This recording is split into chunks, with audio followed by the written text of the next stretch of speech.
la décision de la direction, c'était en rapport avec, elle axe tout son argumentaire sur la question du coronavirus et de son problème à avoir ces équipements ouverts avec la capacité pleine et entière, c'est-à-dire tourner à 100%. Donc ça, il faut quand même repartir à posteriori du 13 mars pour venir jusqu'à aujourd'hui. On a donc en moyenne sur un mois et demi un taux d'utilisation des équipements, comme le dit la direction, donc de capacité de 41% du fait de l'absence d'un certain nombre de salariés, qui aujourd'hui manifestement leur posait encore problème puisqu'on était à 75%. Donc partant de ce constat, la direction elle a dit on n'arrivera pas à faire les heures de production, donc on prend la décision de transférer à minima 40 000 heures de notre activité.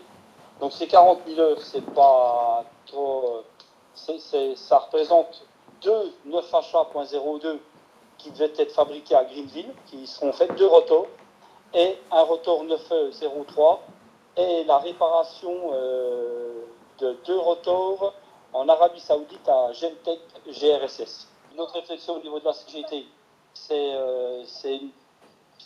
nous on pense qu'il y a un désengagement qui s'opère de la part de GE Outre-Atlantique dans toute l'Europe. C'est-à-dire qu'il y a un repli généralisé qui s'accentue et c'est accéléré. On est en train de s'apercevoir pour en discuter avec d'autres outils de travail.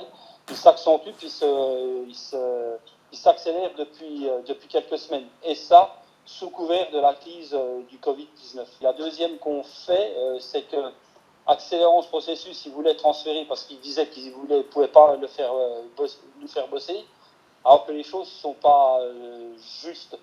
Donc, quelque part, c'est faire la démonstration, en tout cas par ce coup d'arrêt, que la direction, elle ne construit rien, elle ne prépare rien, elle ne réfléchit rien d'un point de vue industriel. Elle est uniquement sur des ratios, activité, bonhomme. Et puis, si finalement on n'a pas les bonhommes par rapport à l'activité, puis comment on doit sortir, puis les cycles dans lesquels, et puis dans les temps dans lesquels on doit sortir les machines, eh ben on externalise, on sous-traite, voire on délocalise. Est-ce que la direction reconnaît quand même le savoir-faire local? C'est-à-dire, est-ce que la qualité du travail, la qualité de la production est reconnue par la direction? Ça renvoie encore pareil. On se retrouve, je veux dire, dans une situation quand même où faut pas qu'on perde de vue qu'on a 547 suppressions de postes.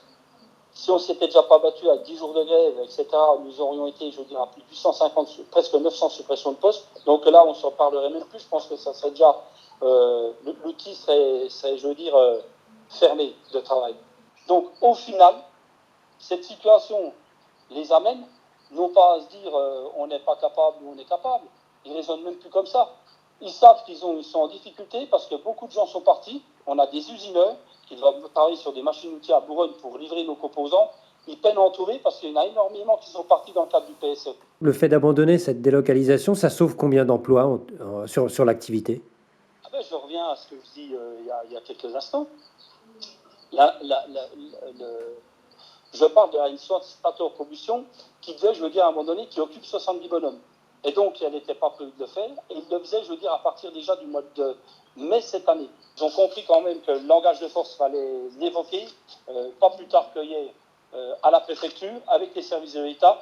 Le ministre de l'économie et des finances, en tout cas par l'intermédiaire de son cabinet, M. Kirchner, et la direction représentée par Maféis. Donc, on a posé un préambule.